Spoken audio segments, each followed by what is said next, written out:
Merci pour cette très gentille présentation. Puis je tiens à remercier encore une fois de l'invitation qui m'a été faite, toute la fondation, de me donner l'occasion de parler avec vous ce soir. Je suis vraiment ravi d'être avec vous, d'avoir pu participer au catalogue de cette très belle exposition. Effectivement, ce que je vous invite à faire ce soir, c'est un voyage à partir de Dante, mais où Dante est assez lointain, puisqu'on ne parlera pas vraiment de Dante lui-même ou de ses textes, mais plutôt de sa réinterprétation dans les arts, et plus principalement en peinture et en sculpture, dans un grand 19e siècle, réinterprétation artistique, culturelle, mais je vais essayer de vous montrer aussi que la politique n'est jamais très loin. Alors en Italie, bien sûr, mais pas uniquement. Et j'avais envie d'ouvrir avec cette première image qui est une sculpture bien connue, c'est Enrico Pazzi qui l'a fait. Elle est devant Santa Croce à Florence.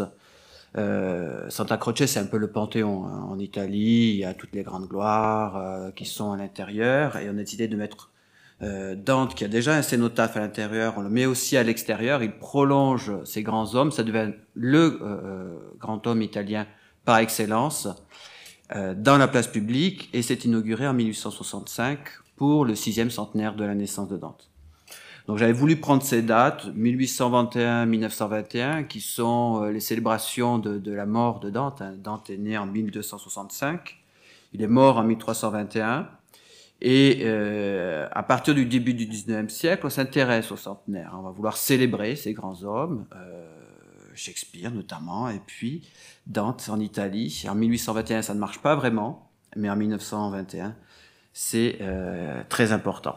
Alors, allons-y, j'ai organisé un peu ma présentation en plusieurs chapitres. D'abord, je voulais vous faire une petite introduction très rapide pour vous dire qu'au fond, quand on parle d'iconographie dantesque, c'est-à-dire comment Dante a été reçu, interprété dans les arts, c'est immense. On a imaginé, on a voulu faire des grandes expositions l'année dernière à l'occasion du centenaire sur toute cette production massive des artistes, mais on a du mal à faire le tour parce que depuis le 15e, et forcément on pense à Botticelli, alors je vous ai pas mis le portrait, vous l'avez en bas, je vais pas vous faire l'affront de le mettre en reproduction, mais depuis les illustrations qu'a fait Botticelli, et qui sont en partie en Allemagne, en partie à la Bibliothèque apostolique du Vatican, jusqu'à au fond au XXe siècle, que ce soit par exemple Dali hein, qui a illustré la Divine Comédie, ou plus proche de nous Rauschenberg, le grand artiste américain qui a à la fin des années 50 aussi fait de nombreuses œuvres en relation avec la Divine Comédie, ou pour aller jusqu'à encore plus proche, hein, Miguel Barcelo, qui avait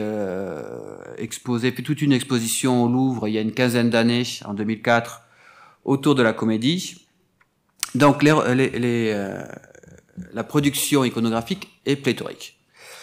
Elle est pléthorique, pourtant, et aussi, elle est déjà largement étudiée. Et en fait, c'est un sujet en soi. C'est un sujet en histoire de l'art, c'est un sujet même ancien, puisque je vous ai mis ici un ouvrage de Ludwig Volkmann, qui est un Allemand qui fait sa thèse avec un historien de l'art très connu, Wölfflin, hein, à la fin du 19e siècle, déjà sur l'iconographie dantesque.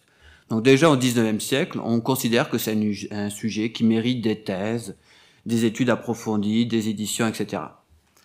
Et j'ai fait un grand écart chronologique, puisque ça c'est le catalogue d'une autre exposition qui a eu lieu à l'occasion du centenaire l'année dernière à Forlì, une grande exposition à laquelle notamment la Galerie des Offices a largement contribué pour essayer un petit peu de montrer un des œuvres célèbres représentant à la fois l'œuvre et le personnage Dante, même s'ils n'ont pas eu le portrait de Botticelli. Donc c'est un sujet en soi, et pourtant, et c'est mon point de départ, c'est qu'en fait, au XVIIIe siècle, il n'y a pas tellement d'œuvres tirées de Dante. Au fond, rares sont les artistes qui, au cours du XVIIe et XVIIIe siècle, allèrent chercher des sujets chez le poète toscan. Et au contraire, au XIXe siècle, ils sont légion. Donc j'aimerais un peu essayer de vous montrer, réfléchir avec vous sur qu'est-ce qui se passe entre le XVIIIe siècle et le XIXe siècle, pour que tout d'un coup, ce poète qui était très peu présent, dans la peinture deviennent un sujet majeur. Il n'y a pratiquement pas de salon à Paris à partir des années 1820 sans qu'il y ait une œuvre représentant une scène tirée de la Divine Comédie. Alors qu'est-ce qui se passe? Bon, il se passe notamment ces célébrations. Je vous ai mis tout un ensemble d'iconographies, puisque on aurait pu aussi parler d'autre chose que des grandes œuvres. On aurait pu parler des timbres, par exemple, des cartes postales, de toute cette production plus mineure, plus anonyme, mais qui se diffuse très largement et qui font de cette iconographie dantesque un mouvement majeur, notamment en Italie, mais pas uniquement. C'est ce dont je parlais dans ma thèse, c'est pour ça que vous avez mis l'image, et cette idée de la fabrique, le terme est très bien trouvé, de la fabrique de Dante. Alors, je passe là-dessus, oui, juste, j'avais aussi mis cette image pour vous dire que moi je vous parle, bien évidemment, de peinture et de sculpture, mais on pourrait parler de musique, on pourrait parler de la tragédie également. Alors Liszt compose des symphonies à partir du poème de Dante, mais on a tout un ensemble de théâtres. On a une Francesca de Rimini de Silvio Pellico, moi je vous ai mis celle aussi de Gabriele D'Annunzio, qui connaissent un succès immense entre le 19e et le début du 20e siècle, et des opéras comme celui de Donizetti. Néanmoins, il me semble que c'est plutôt en peinture et en sculpture que sa présence est la plus prégnante tout au long du 19e siècle, partout en Europe, mais si on veut aller chercher le début de cette histoire, il faut partir, et chercher le début de cette histoire du Dante romantique, il faut partir en Angleterre. S'il a été longtemps, au fond, rejeté dans les limbes d'un Moyen-Âge un peu obscur et ténébreux, qui faisait qu'il n'était pas si lu et si commenté que cela au XVIIe et XVIIIe siècle, à la fin du XVIIIe, et pour toute une jeune génération d'artistes, il va devenir au contraire une sorte d'étendard pour s'opposer au classicisme. Et c'est avec Reynolds, en 1773, que la mode est lancée. Ce tableau, qui est présenté donc à la Royal Academy en 1773, représente Ugolin et ses 4 enfants enfermés dans leur cachot. Je vous reparlerai de cet épisode qui est celui, au fond, qui est le plus représenté tout au long du 19e siècle. Et cette toile suscite des vives réactions. Elle est très critiquée par certains. D'autres en font l'éloge, notamment Horace Walpole, qui est un écrivain, quelqu'un qui est connu aussi pour lancer une mode néo-gothique à travers son propre château et ses collections. C'est l'auteur du Château d'Otrante qui lance un peu la mode du roman gothique. Et en tout cas, c'est une toile qui ne laisse pas indifférent. Mieux vaut toujours faire scandale que qu'on ne parle pas de soi. Cette toile fait parler d'elle et elle devient donc une sorte elle lance une mode dantesque pour le thème terrible, la quête aussi de la psychologie de ces personnages. Il y a une histoire qui est bien connue, c'est ce général enfermé avec ses fils et emmuré, condamné à mourir de faim. Mais ici, ce qui l'intéresse, c'est au fond pas tellement l'histoire, même si elle est rapidement évoquée un petit peu par les grilles du cachot. Oui, vous voyez, à l'arrière-plan, c'est bien davantage l'enquête psychologique. Et au fond, c'est ça qui va intéresser dans ce passage entre le XVIIIe et le XIXe siècle, c'est que Dante va être le poète de l'émotion, celui de l'imagination, et celui qui est capable d'engendrer des sentiments intenses et profonds. Et tout cela est largement soutenu en Angleterre par la théorie du sublime, diffusée notamment par le philosophe Burke, qui en tout cas inonde la peinture de cette époque-là. Et c'est sous cet angle-là que Dante est lu et vu à la fin du XIXe siècle, du XVIIIe siècle, pardon. Alors dans la lignée de Burke, on a ces artistes qui, au tournant entre le XVIIIe et le XIXe siècle, ces artistes qu'on qualifie parfois de romantiques, de pré-romantiques, enfin, les étiquettes sont pas très importantes, mais en tout cas qui amènent une nouvelle inspiration, ce goût pour le sublime et le terrible dans les arts, qui vont très largement représenter Dante. William Blake, bien sûr, avec ce style très, très étonnant, très linéaire, c'est cornoueux et musculeux, beaucoup, principalement dans des dessins, mais aussi un tempéra aussi. Je vous passe un petit peu rapidement comme ça à différentes œuvres britanniques. Je vous montre l'Ugolin, puisqu'on va le voir représenté par tout un ensemble d'artistes. Ici, alors c'est vraiment typique de Blake, cette composition frontale, symétrique, axiale assez rigide, hein, très étonnante. William Blake, en tout cas, emboîte le pas, hein, de cette iconographie dantesque, et Fuseli aussi. Fuseli, qui fait sa carrière, hein, même s'il est suisse, qui fait sa carrière en Grande-Bretagne, qui lui aussi propose tout un ensemble de représentations, là encore des évocations d'Ugolin, je reviendrai là-dessus, et qui connaissent une grande diffusion. Blake, Fuseli, et puis s'il y a un autre nom à retenir, bien sûr, c'est Flaxman. Ces dessins linéaires, qui sont sans doute la partie la plus connue de son œuvre, de John Flaxman, qui illustre Homère en 1793, hein, l'Iliade et l'Odyssée, qui connaît un véritable succès et qui, à sa suite, hein, illustre la Divine Comédie dans un style très proche, hein, ce style linéaire, volontairement primitif. Voilà, à nouveau Ugolin un petit peu plus tard, c'est le moment où, aveugle, il rampe sur le corps de ses fils. Flaxman qui diffuse ce goût. Et ce qui est très intéressant, c'est que ces artistes, hein, anglais circulent beaucoup, et notamment sont actifs à Rome, qui dans les années 1780-1790 est une capitale cosmopolite, et qui vont donc très rapidement diffuser ce goût au-delà de Grande-Bretagne. Pourtant, très longtemps, en France, et encore pratiquement 40 ans après le tableau de Reynolds, certains voient la fête de représenter Dante, au fond, comme une sorte de manie anglaise. Charles Soulary, au salon de 1819, ils disent que les artistes du bord de la Tamise, poursuit le critique, hein, se passionnent tant qu'ils voudront pour les sombres tableaux du Dante et de Shakespeare, puisqu'au fond, ça marche ensemble. Hein. Dante, Shakespeare, Milton, tout cela, c'est à peu près la même chose, hein, vu de Paris à cette époque-là. Nous sommes français. Gardons-nous donc bien de toutes ces dégoûtantes horreurs, et que notre goût dans les arts demeure conforme à nos mœurs et à notre caractère national. Donc il y aurait un caractère national français, classique, lumineux, solaire, hein, qui s'opposerait au caractère britannique, sombre, mélancolique, tourmenté, et qui donc sombre dans ces dégoûtantes horreurs.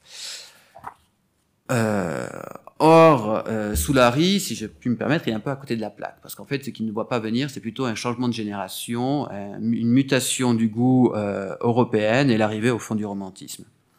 Et cet argument nationaliste est d'autant plus vain que cette toile de Reynolds, comme je vous l'ai dit, connaît un succès considérable.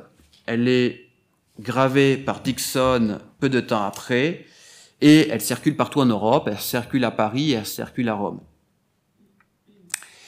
Et elle va être reprise dans le milieu romain. Or, dans les années 80, il y a David, le peintre néoclassique par excellence, hein, qui travaille à Rome, il travaille au Serment des Horaces, mais David va s'intéresser à cet Ugolin, et aussi les élèves de David. Et c'est là où Soulary pourrait être surpris, c'est qu'au fond, c'est au cœur même du néoclassicisme, hein, cet art qu'il considère français par excellence, cet art de l'équilibre, hein, que va naître au fond un goût pour Dante.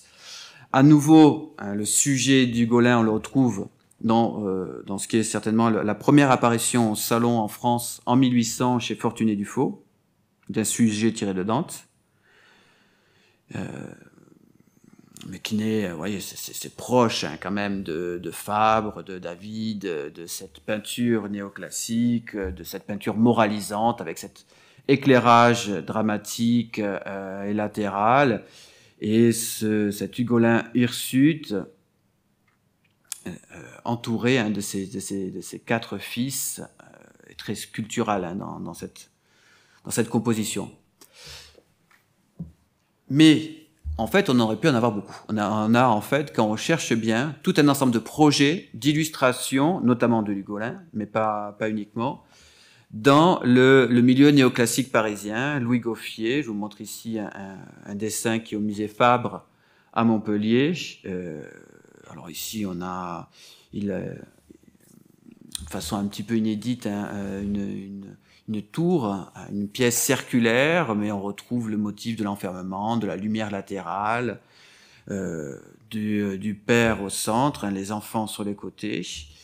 Alors là, c'est juste une esquisse, mais on sait que Gros aussi, hein, un des plus grands élèves de David, a travaillé à une composition pour essayer de faire un tableau d'Hugolin. Alors d'après Reynolds, ici, donc là vraiment il a recopié l'œuvre de Reynolds, que certainement il connaît par la gravure, mais qui devait être une source, hein, d'un projet de tableau pour lui. Je vous ai mis côte à côte, hein, donc c'est vraiment la gravure, hein, qui permet de faire circuler les œuvres à ce moment-là. Girodet également, un autre élève de David. Girodet, lui aussi, travaille un sujet. On a un petit croquis qui est à Montargis, dans le musée Girodet, justement. Mais lui non plus n'aboutit pas. Alors c'est amusant parce qu'il glisse, hein, une petite tête de Dante qui semble regarder la scène. Mais ça prouve bien qu'il est en train de réfléchir à qu'est-ce qu'on peut faire avec Dante. Alors, Girodet, en fait, hein, c'est pas Reynolds, mais c'est Flaxman. Donc, on voit bien, en fait, hein, comment, encore une fois, cette mode anglaise, très rapidement, arrive à Paris, et arrive même avant vraiment que le romantisme soit installé, dans l'école de David, dans l'école néoclassique. On a ces premiers modèles, un autre projet, un dessin dont on a une mauvaise image, la localisation est inconnue, d'un dessin de Gros, là aussi, un autre projet. Voilà, donc, tout ça pour dire qu'on a quand même beaucoup de projets qui n'aboutissent pas, mais il n'en reste pas moins que ça devient un vrai sujet. Ça devient un vrai sujet parce que, au fond, c'est très rapidement Dante le poète des peintres. Le poète ou le sculpteur des peintres, il est apprécié pour sa puissance descriptive et sa capacité à stimuler l'imagination. C'est très facile, au fond, quand on lit Dante, d'imaginer des scènes, des compositions, de travailler pour un peintre ou un sculpteur. Et c'est ce que nous dit Madame de Staël, hein, dans Corinne ou l'Italie. Elle dit que Dante, l'Homère des temps modernes, poète sacré de nos mystères religieux, héros de la pensée, plongea son génie dans le Styx pour aborder l'enfer, et son âme fut profonde comme les abîmes qu'il a décrits. Et à la manière, hein, de Madame de Staël, on a tout un ensemble de références littéraires. Je vous en ai mis un certain nombre. Je ne vais pas forcément toutes vous les lire, hein, mais que ce soit Chateaubriand, Hugo, Gautier, qui nous disent en fait, qu'est-ce que ça nous dit tout ça? C'est que Dante est une arme pour battre en brèche le classicisme. C'est une image aussi qu'utilise Madame de Staël. Hein, ça permet de fissurer cet édifice, ce bel édifice néoclassique, et se servir on va utiliser Dante au fond pour proposer autre chose. Donc on a un Dante rajeuni, un Dante qui permet d'exprimer des sentiments violents, passionnés. Chateaubriand parle de cette production bizarre, mais Victor Hugo, hein, en 1802, on est encore, il est entre deux, ça lui plaît, mais quand même il trouve ça un petit peu, qui est un peu un mauvais goût qui est dû à l'époque. 20 ans plus tard, Hugo est complètement convaincu, hein, dans la préface de Cromwell, qui est vu un petit peu comme un manifeste du romantisme, il nous dit que Dante et Milton sont en quelque sorte les arcs-boutants de l'édifice dont Shakespeare est le pilier central. Les contreforts de la voûte dont il est la clé. Donc une sorte de métaphore architecturale pour nous montrer à quel point on est dans une sorte de cathédrale, au fond, de la modernité. Dante, Shakespeare et Milton, ce sont les poètes qui parlent d'une voix contemporaine, qui parlent à la jeunesse de l'époque, et qui leur donnent des arguments aussi pour exprimer quelque chose qui leur manquait, au fond. On est après la Révolution, et ils ont, à travers Dante, les mots pour exprimer ce qu'ils ressentent. Les mots et aussi les couleurs, hein, puisque Madame de Staël nous dit que ce poète sait peindre aux yeux ce qui se passe au fond de l'âme, et son imagination fait sentir et voir la douleur. Donc ce poète de l'imagination, ce poète visuel, il inspire les artistes. Il inspire les artistes. Alors je vous ai parlé des artistes anglais, je vous ai parlé des artistes français, mais on pourrait aller très loin. Ici, je vous ai montré Eliseo Sala, Pia de Tolomei. On va avoir vraiment une production aussi très intense en Italie. Je voulais juste finir avant cela, bien sûr, je ne pouvais pas vous parler des Dantes romantiques sans vous parler de Delacroix. Delacroix apparaît pour la première fois au Salon en 1822 avec la Barque de Dante. C'est un choix qu'il a longtemps mûri. Il a réfléchi avec quoi il voulait faire son apparition au Salon. Delacroix était un jeune homme très jeune, convaincu de son talent, convaincu qu'il va faire une grande carrière et qui réfléchit sa carrière et qui veut faire un coup d'éclat. Il est très jeune, il a 24 ans quand le tableau est exposé. Et il choisit Dante. Et il choisit un Dante un peu étonnant, très original, puisque c'est tiré du chant 8 de l'Enfer. Dante et Vergile aux Enfers, dit aussi la Barque de Dante, et ça représente le poète accompagné de Vergile traversant le Styx en direction de la ville infernale de Dité, qu'on devine plus qu'on la voit ici à l'arrière-plan. Et les flots agités par la tempête voient apparaître des damnés convulsés par la douleur qui s'accrochent et tentent de monter sur la barque. Cette barque qui est menée par Phlégias, qu'on voit ici de dos à l'arrière-plan, et Dante, épouvanté, horrifié, empoigne la main de son guide, de Vergile, de son ami qui va le guider tout au long de la descente aux enfers. Alors, sujet original, sujet inédit, sujet qui là aussi va faire beaucoup parler de lui, c'est ceux qui cherchent. Il atteint le scandale qu'il souhaite, pour le sujet et surtout pour la manière avec laquelle il l'a peint. Et ici, alors je vous ai juste mis, bon, je ne vais pas vous faire, c'est pas mon propos, une étude d'histoire de l'art de Delacroix, c'est bien connu, c'est très intéressant. Pourquoi il fait scandale? Parce que justement, face au néoclassique, il va aller chercher chez Rubens, chez Michel-Ange, un renouveau de son inspiration, à la fois par la peinture, par la couleur, par les effets de texture. Il s'est complètement inspiré du cycle de Marie de Médicis du Louvre pour travailler les effets de transparence de l'eau. Donc il réinvente toute une nouvelle technique picturale, ces corps très musclés qu'il tire de Michel-Ange, notamment des esclaves du Louvre. Donc voilà, et on a aussi une association en peinture qui va être très forte à partir de ces années-là, entre Michel-Ange et Dante. Même si ils n'ont pas vécu à la même époque, même si Dante serait plutôt un contemporain de Giotto, durant le 19e siècle, on va souvent avoir une association entre les deux maîtres, comme ceux qui ont su exprimer le terrible, la terribilità, on parle souvent pour exprimer le corps de Michel-Ange, ces sentiments passionnés. Stendhal a écrit un Michel-Ange entraîné par l'habitude de son pays et par sa passion pour le Dante, se figura l'enfer comme lui. Le génie de ces deux hommes est absolument semblable. Donc il y a vraiment un lien dans ce génie du terrible. Pour revenir deux mots juste sur ce tableau, alors c'est un tableau qui est vraiment un début, le premier grand tableau de Dante, de Delacroix, de sa carrière, qui a encore des éléments classiques. La composition est relativement classique, c'est une pyramide sur un plan. Bon, la couleur, la touche est tout à fait nouvelle, mais c'est un tableau qui nous intéresse aussi d'un point de vue du sujet, au-delà de cette recherche d'une iconographie très rare.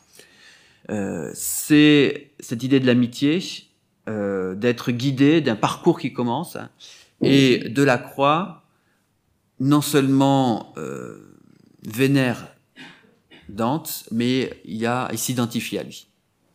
On le sait très bien parce que il peint plusieurs sujets tirés de Dante, mais aussi dans un bal masqué très connu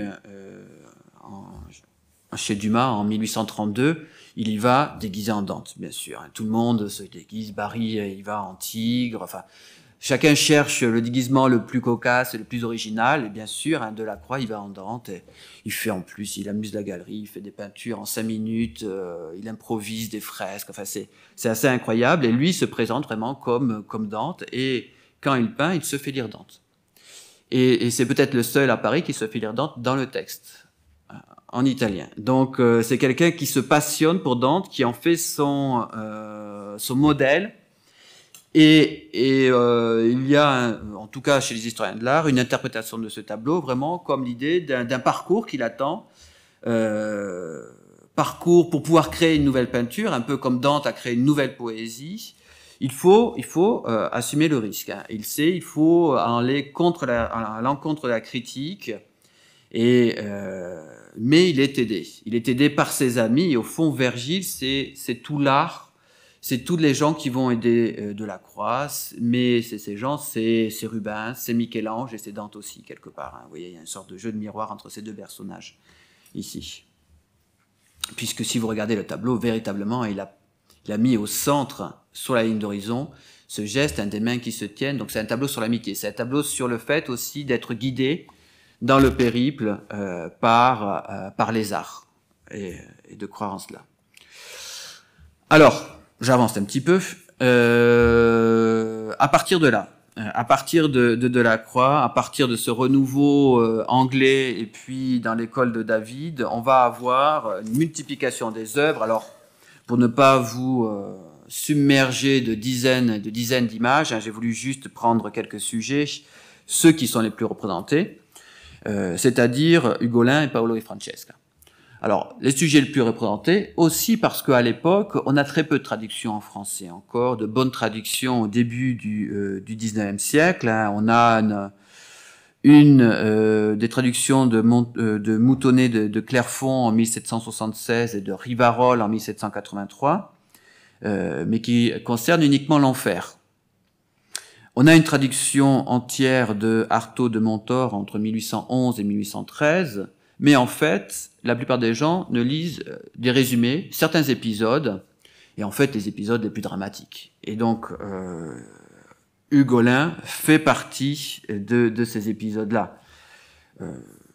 Donc pour revenir, je pense que vous connaissez très bien cette histoire d'Ugolin. On est ici, je vous ai mis l'illustration de Gustave Doré, qui elle aussi va être plus tard dans le siècle, une illustration qui reste et qui va faire date dans cette représentation. Là, c'est le moment, le premier épisode, celui où en fait Dante et Vergile, parcourant les enfers, tombent sur Ugolin et l'archevêque Ruggieri, tous deux pris dans la glace, et avec cette scène terrible, d'Ugolin en train de dévorer la tête de l'archevêque.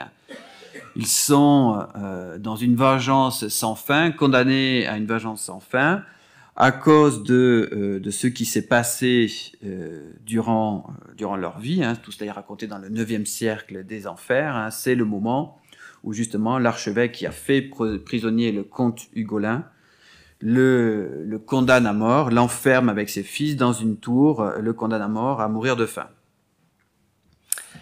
Alors un autre dessin très intéressant, qui n'est pas si connu que cela, quoiqu'elle est connue des spécialistes, c'est un dessin de Géricault. Géricault en 1817, au moment où il travaille au radeau de la Méduse, en même temps, il propose ce dessin, et il aurait imaginé un tableau sur ce thème-là. Bon, il ne l'aurait pas réalisé, même si je connais un collectionneur qui dit qu'il aurait un tableau d'après Géricault, mais pour l'instant qui n'est pas du tout reconnu. Mais peut-être qu'il sera reconnu un jour. En tout cas, il a eu le projet de réaliser un Ugolin dans sa prison. Et vous voyez, ce qui l'intéresse ici, c'est, au fond, sa question, c'est comment décrire le drame le plus terrible, sans qu'il y ait de scène, sans action. Avec juste la représentation d'un personnage, comment faire ressortir le pathétique de la situation, de cet Ugolin qui se mord les mains de faim et aussi de la situation dans laquelle il est enfermé. Chasserio également, peut-être vous connaissez Chasserio, l'élève d'Ingres, mais qui allait voir très proche de Delacroix, a imaginé la même scène, sans réaliser là non plus. Delacroix, vers la fin de sa carrière, représente ce sujet. Donc là, ce n'est plus le jeune Delacroix de la Barque de Dante, on est plus de 30 ans, presque 40 ans plus tard. À son tour, il représente ce sujet. Je passe un petit peu, bien évidemment, on pourrait vous montrer, je pense que vous connaissez cette sculpture de Carpeaux, Carpeaux qui est le grand sculpteur du 19e siècle français, celui qui a fait le groupe de la danse sur l'opéra, et qui, dans ce groupe, aussi dans les années 60, un triomphe, là encore, on retrouve cette enquête du drame intérieur, du père qui se mord les doigts parce que ses enfants le supplie de les manger pour survivre. Finalement, vous voyez, le plus jeune est déjà mort, son fils aîné est là, et c'est ce drame entre le sentiment paternel et la faim qui le dévore littéralement, si je puis dire. Voilà, là encore, Dante, mais au fond, c'est une réinterprétation de Michel-Ange. Ce qui intéresse Carpeaux, c'est la sculpture de Michel-Ange, c'est son corps, c'est le mouvement aussi, la spirale dans cette sculpture. Alors, un épisode qui représente l'horreur et la tragédie de la condition humaine, au fond. Et l'autre épisode, c'est l'amour impossible, c'est le malheur des amants de Paolo et Francesca. Paolo et Francesca, là aussi, c'est un épisode bien connu, mais qui a donné naissance à tout un ensemble d'iconographie.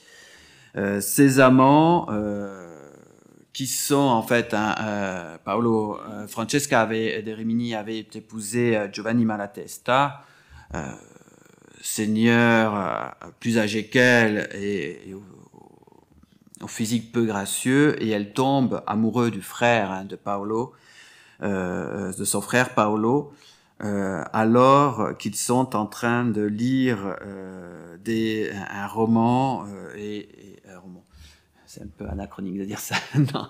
Mais c'est la lecture justement, parce que c'est intéressant, parce que tout cela est évoqué dans l'exposition. Donc je vous renvoie justement au Lancelot que j'ai eu la chance de voir tout à l'heure, puisque vous voyez bien, dans toute cette veine iconographique, vous avez le livre et c'est le fait, la lecture entraîne l'amour galant. Et donc on a tout un ensemble d'iconographie qui est dans cette première veine influencée par Fuseli et Flaxman, où en fait, à la manière un petit peu d'un décor de théâtre, on voit le premier baiser et le mari jaloux apparaître derrière, qui déjà nous annonce ce qui va se passer. Donc ça c'est vraiment très théâtral au fond. On a toute la scène qui est racontée, la lecture, l'enseignement, tout d'un coup l'amour et puis la mort à venir. Ces amours funestes de Francesca de Rimini, ici par Couperin de la Couperie.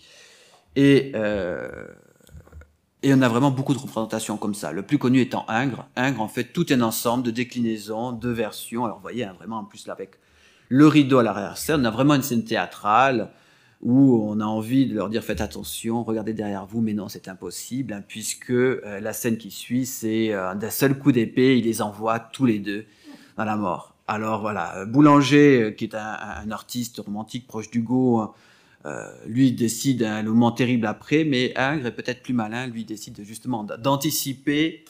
Comme ça, c'est nous qui nous faisons un petit peu notre roman dans la tête en imaginant la suite de cette peinture.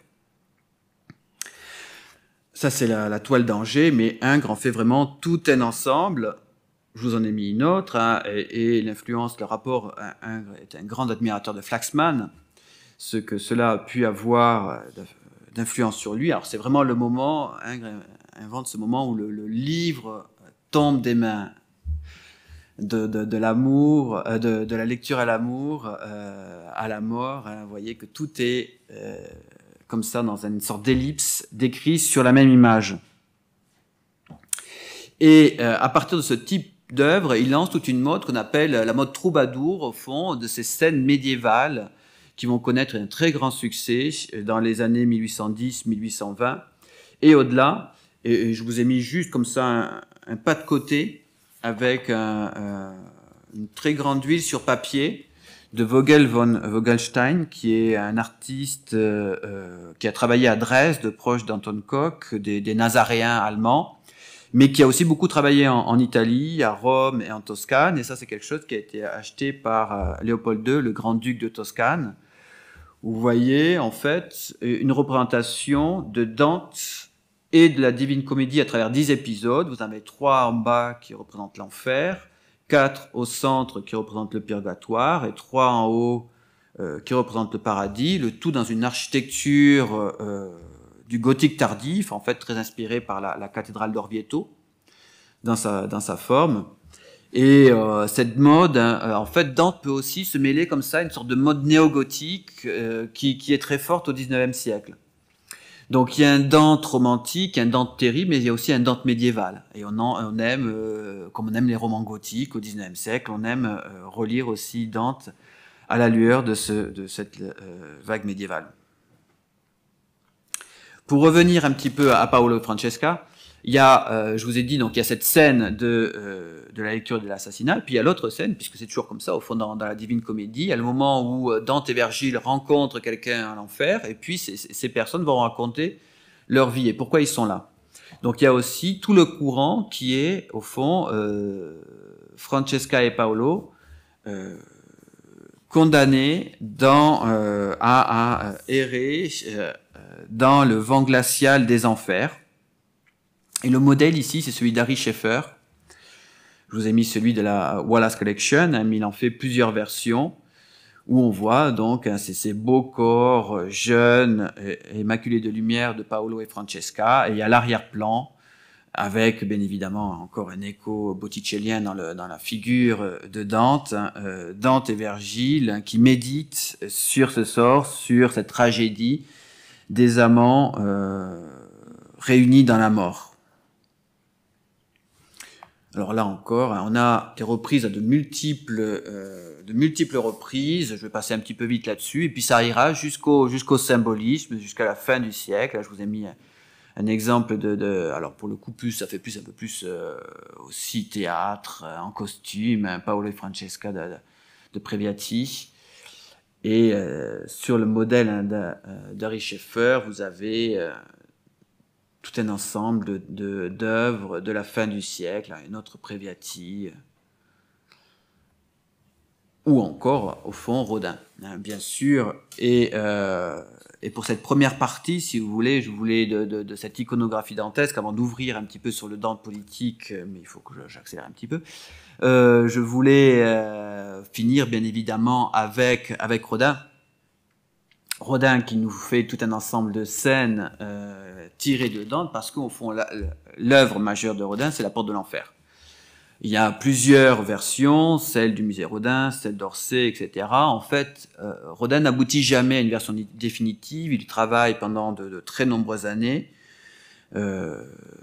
pendant plus de 10 ans. Il travaille à cette porte, qui était une commande, mais qu'il va complètement se réapproprier, sur laquelle il accroche, il décroche des scènes, etc. Et ça devient une sorte de dictionnaire personnel. C'est-à-dire qu'il y a tout cet ensemble, et il va en tirer, à la manière de ce que je vous ai montré juste avant, tout un ensemble de sculptures qu'il édite en marbre, en bronze, de petites dimensions. Mais c'est vraiment une sorte de répertoire dans laquelle il réfléchit tout un ensemble de thèmes qui deviennent par la suite ses plus connus, que ce soit en haut les trois ombres, le penseur, avec cette foule, de cette composition très bizarre, très étonnante de la porte de l'enfer, qui par la suite nourrit son imagination et lui permet de développer tout un ensemble de figures autonomes.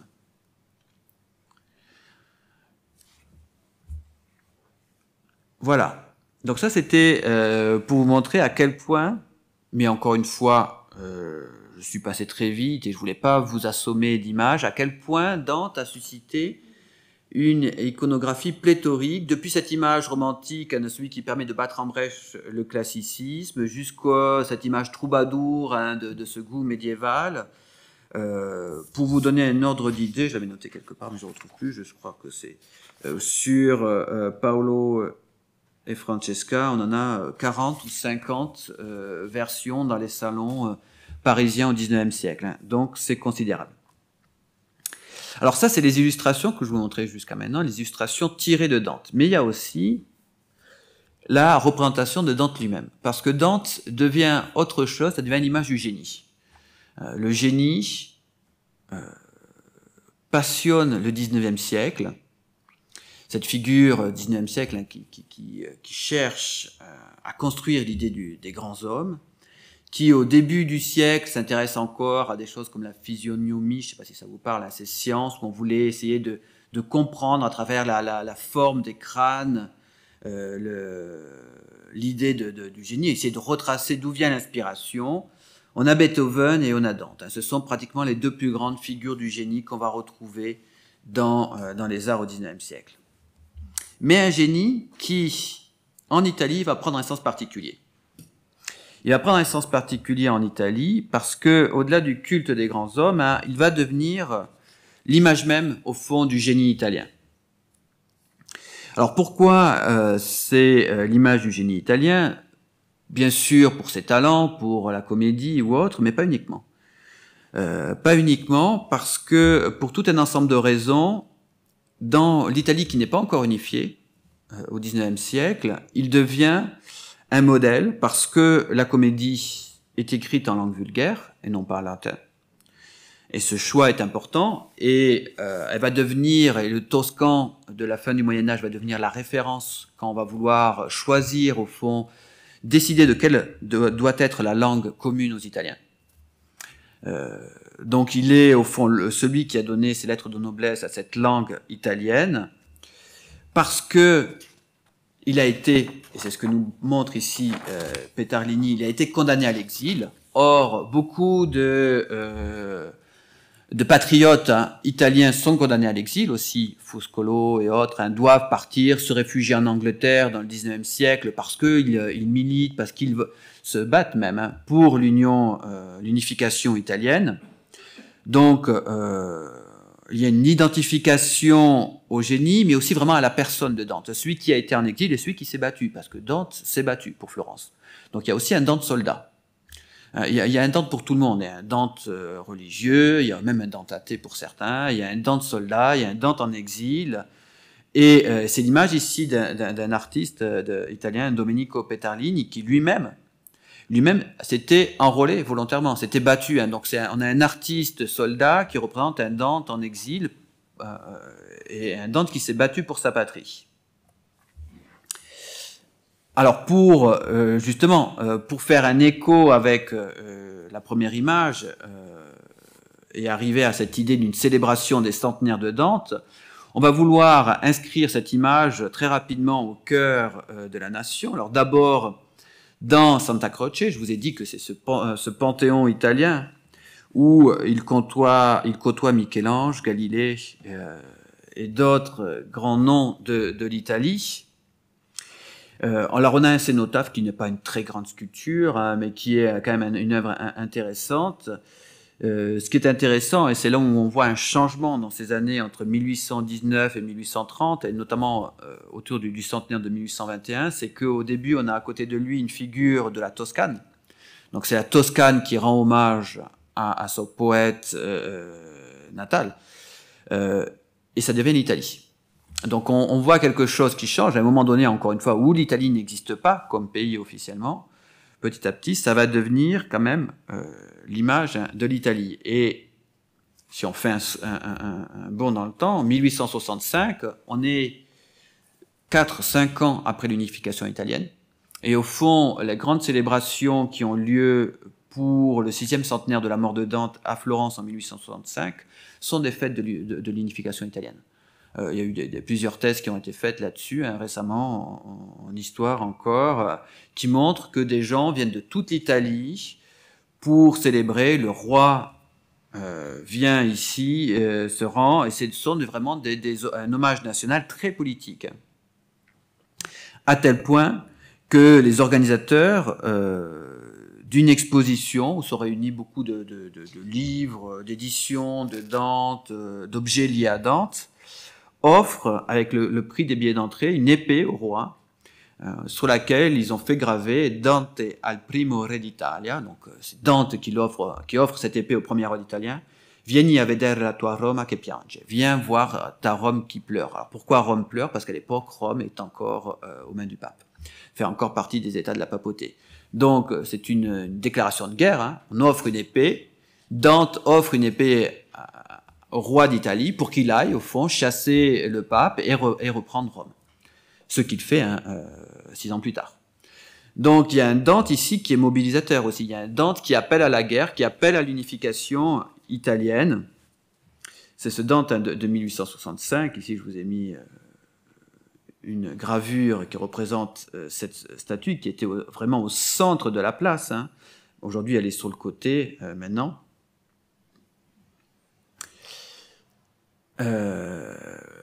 Parce qu'il y a aussi un autre élément que je ne vous ai pas dit, c'est celui qui écrit en langue vulgaire, celui qui a vécu l'exil et qui s'est battu pour son pays, mais c'est celui aussi qui a dénoncé, dans un passage célèbre, Ai salva Italia, etc., qui a dénoncé l'ingérence étrangère en Italie. Donc au fond, les patriotes du XIXe siècle se sentent vraiment les héritiers de Dante quand ils vont se battre contre l'Empire austro-hongrois, quand ils partent aux côtés de Garibaldi, c'est au fond arriver à l'aboutissement de ce qu'a rêvé Dante. Et par la suite, ça va aller au-delà, puisque une fois l'unification et Rome conquise, on va avoir aussi un Dante qui soutient ce qu'on appelle l'irrédentisme, cette idée que l'Italie n'a jamais réussi à réunir toutes les terres, d'abord vers la Vénétie, et on a des monuments à Dante qui sont inaugurés en terres qui sont encore sous domination austro-hongroise, à Vérone, et à Trente surtout, un monument très célèbre à Trente en 1896, hein, qui est un moment très tendu politiquement, hein, puisque c'est un Dante qui est financé par les Italiens. On essaye, les autorités austro-hongroises tentent d'interdire, d'empêcher les célébrations et l'inauguration, mais elle est faite tout de même. Et bien sûr, qu'est-ce qu'on fait? On joue Verdi, on joue Rossini, hein, comme aussi des images de l'italianisme. Verdi devait venir, mais il est âgé à ce moment-là, il n'arrive pas à venir. Et dessus, hein, les inscriptions et toute l'iconographie nous disent bien cette terre est italienne. Ces inscriptions qui seront d'ailleurs effacées par les Autrichiens en 1915, l'entrée en guerre de l'Italie. Donc on a un Dante qui est au centre des conflits territoriaux, non seulement au moment d'unification du Risorgimento italien, mais par la suite. Et les arts, hein, nous disent cela. Ils nous disent que Dante, c'est l'Italie, il n'y a pas une ville italienne sans une place Dante, sans une rue Dante, etc. Et on va inscrire ce poète un peu partout dans les rues de la nation. Voilà, il faut que j'arrive un petit peu vers la fin de mon exposé, finir avec cette centenaire de 1921. Au fond, en 1921, Dante à nouveau va avoir une connotation nationale un peu spécifique. On est au lendemain de la Première Guerre mondiale, qui a laissé en Italie un goût amer. On parle de victoire mutilée pour les Italiens. Ils ont l'impression de ne pas avoir été rétribués à leur juste valeur au sang versé. Il n'y a pas de commémoration de la victoire en Italie, il n'y a pas de célébration de la victoire. Et au fond, le centenaire de Dante en 1921 va servir un petit peu d'expédient, de grand moment de réunification nationale. C'est une époque très troublée politiquement, aussi en Italie, et on voit au fond dans Dante peut-être l'unique figure capable de rassembler tous les partis politiques italiens. Alors ces célébrations ont lieu en grande pompe à Florence. Alors, vous voyez, on déguise des jeunes hommes en jupette et en costume pour défiler dans les rues. Alors c'est amusant parce qu'en plus ces costumes-là vont servir à un film, hein, donc un film tiré de Dante. Donc on passe de la fiction à la parade ici. Ce qui est intéressant, c'est que là, à la différence, ça c'était des choses que j'ai étudiées dans ma thèse, à la différence du 19e siècle où on érigeait des statues, comme à Santa Croce, au 20e siècle, qu'est-ce qu'on va faire? On va restaurer. On va restaurer mais à l'échelle urbaine, parce qu'au fond, on ne veut plus de nouvelles statues, on veut retrouver les villes de Dante. Florence, par exemple, Florence qui a énormément souffert d'une sorte d'osmanisme au 19e siècle. Vous voyez peut-être ici, Florence, en fait, est une ville du 19e qui a été complètement saccagée, il ne faut pas trop le dire, au 19e siècle, en partie. Pour ce qui n'a pas été remodelé, ici, on va restaurer toutes les façades pour essayer de retrouver l'image de la ville du XIVe siècle. Donc il faut que la ville natale s'adapte à Florence. C'est la même chose à Ravenne, puisqu'il meurt en exil à Ravenne, autour de la tombe de Dante, que l'on a ici, et on restaure tout un ensemble d'édifices médiévaux pour essayer de retrouver l'image de Florence. Quand je vous dis retrouver, regarde ça, c'est San Francesco, c'est juste derrière, je reviens derrière, on est ici. Hein. C'est ce qu'on appelle aujourd'hui la zone dantesque, hein. D'ailleurs à Florence aussi, on appelle ça la zone dantesque. Vous voyez comment ça a gagné une échelle urbaine, hein, ce culte de Dante, puisque c'est véritablement un culte, hein, à la manière, il y a une sorte de sécularisation du culte des saints, et Dante devient vraiment le saint protecteur de l'Italie à ce moment-là. Donc on se rend en hommage devant les reliques du poète devant sa tombe, et l'église où se sont tenues ses funérailles, dans la nuit du 13 au 14 septembre 1321, cette église derrière, San Francesco, est complètement restaurée. Ça, c'est son état en 1918. Et en 1921, vous voyez, on ne reconnaît plus du tout l'église. Ce qu'on va chercher, et on va chercher dans toutes ces villes, c'est retrouver une atmosphère de solennité, d'austérité, de cette église de la fin du Moyen-Âge, qui est au fond la seule image convenable pour le grand poète de la nation italienne. Et à cette époque, hein, la figure du poète célébrée, vous voyez, à grande foule, le centenaire attire les foules. Cette figure, elle est souvent sévère. Elle est sévère comme doit être la nation, telle qu'on l'imagine à l'époque. Et là où on espérait avoir une forme de concorde nationale, en fait, on va voir que très rapidement, on se divise et on a une forme de récupération, puisque lors du centenaire de Dante, en 1921, à Ravenne, on a le premier rassemblement fasciste, hein, de tous les jeunes fascistes venus d'Émilie-Romagne, qui viennent défiler devant la tombe du poète. Et les gens qui mènent cette marche sur le sépulcre de Dante, en fait, sont les mêmes personnes qui vont faire la marche sur Rome avec Mussolini l'année suivante, en 1922, et prendre le pouvoir en Italie. Et donc il y a une récupération totale par le régime fasciste de cette figure de Dante.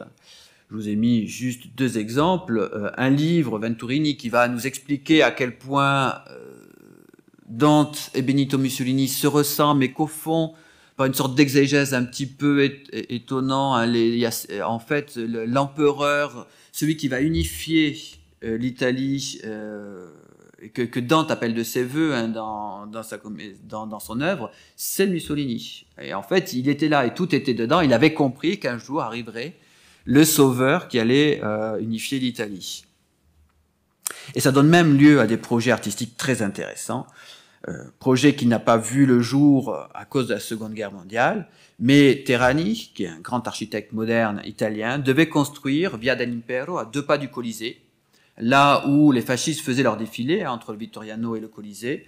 On devait construire un Danteum, qui était un bâtiment qui est vraiment très intéressant, qui est en fait construit comme un parcours, hein, comme la comédie, en 3 actes, avec cette idée de forêt de colonnes, qui est à la fois la Selva Scura du début de la comédie, mais aussi cette forêt spessa e viva qu'il trouve dans le Purgatoire. Donc tout un parcours de l'ombre à la lumière, avec tout un jeu très savant sur les chiffres, le nombre d'or, etc. Donc c'est un projet qui reste très connu en histoire de l'architecture, même s'il n'a jamais vu le jour, de Danteum, mais vous voyez comment c'est complètement repris. Voilà, et puis je finis quand même, puisqu'on est à la Fondation Bodmer, je vais finir par 2 éditions, puisque aussi c'est là où et quitter un petit peu ce Dante fasciste, revenir un petit peu en arrière, hein. C'est peut-être ce que le centenaire de 1921 nous a laissé de plus beau, hein. C'est tout un ensemble d'éditions, avec des illustrations de très grands artistes de l'époque, même s'ils sont un petit peu oubliés aujourd'hui, comme De Carolis ou Galileo Chini. La maison Alinari, qui est une grande maison, la première grande maison d'édition de photographie à Florence, hein, qui existe encore aujourd'hui, lance un concours en 1921 auquel répondent un très grand nombre d'artistes, et elle fait une très belle édition de la Divine Comédie pour le centenaire de 1921, avec des images aussi de Campbellotti. Ce sont des artistes qui sont vraiment le devant de la scène italienne de l'époque. Pour ma part, moi, je voulais vous finir avec cette édition que je trouve aussi très intéressante, qui est une édition de la Divine Comédie, éditée par un historien de l'art, Corrado Ricci, en 2 éditions, 1898, et puis une deuxième en 1921 pour le centenaire, et où il va illustrer tous les vers avec des photographies des paysages italiens. Alors en 1898, hein, c'est une opération très compliquée, très coûteuse aussi, où il envoie des photographes parcourir toute l'Italie avec un matériel très lourd et complexe. Et avec une idée un peu ingénue, mais très forte pour l'époque, hein, qui est qu'au fond, la poésie de Dante est une poésie qui vient de la nature, de ceux qu'il connaît, qu'il a parcouru, et qu'en ayant sous les yeux ces paysages, on comprendrait mieux la source d'inspiration de Dante. On pourrait même quelque part toucher au moment de la sublimation artistique, puisqu'on verrait de là où il part et comment il arrive à traduire ces paysages dans des vers. Alors c'est très intéressant aussi parce que ça permet de créer vraiment l'idée de paysage national. Au fond, il inscrit l'Italie dans la comédie. Et c'est très facile parce qu'avec tous les personnages qu'on rencontre dans la comédie, on peut avoir touché à peu près n'importe quel coin d'Italie. Donc Ricci, comme ça, a ce génie d'inscrire vraiment toute l'Italie et le poète dans l'Italie. Ricci sera aussi l'auteur de tout un ensemble de guides d'Italie qui ont un grand succès à l'époque, et dans laquelle il fait toujours appel à Dante pour pouvoir parcourir les villes. Et voilà, ça c'est l'image de la Pinède de Ravenne, hein, qui devient aussi une sorte de paysage national à l'époque. Donc il nationalise le paysage italien, et d'un autre côté, il va inscrire aussi, donc il inscrit le paysage dans la comédie, et puis il va inscrire la comédie dans le paysage à travers tout un ensemble de plaques qu'il accroche partout en Italie, et Ricci, avec un grand projet, malheureusement qui a été abandonné, il voulait couler dans le bronze toute la comédie entière et l'inscrire sur les remparts, sur les murs d'Aurélien qui entourent Rome. Comme ça, symboliquement, quand on pénétrerait dans Rome, on serait sous le signe du poète, puisqu'au fond, c'est le grand poète de l'Italie, et il y aurait une sorte de second cercle qui entourerait la ville, un cercle symbolique, hein, du génie italien. Malheureusement, ce projet n'a pas vu le jour, mais en tout cas, ce que je voulais vous montrer dans cette conférence, hein, très rapidement, c'est que d'un côté, ça a inspiré énormément les artistes, parce qu'au fond, ce Dante est très malléable, je pense que vous l'avez compris, on peut lui faire dire beaucoup de choses, mais en tout cas, pour les romantiques, ça a été quelque chose de central, et pour l'Italie, ça a été, au fond, peut-être un des seuls dénominateurs communs dans un pays qui était très largement divisé, où on ne parlait pas la même langue, on ne mangeait pas la même chose, etc. Et Dante, au fond, est le centre, hein, de cette culture italienne, encore aujourd'hui, hein, ce qu'on voit bien quand on voit à quel point les célébrations de 2021, malgré la Covid, etc., ont été un véritable succès. Voilà, je m'arrête là et je vous remercie pour votre attention.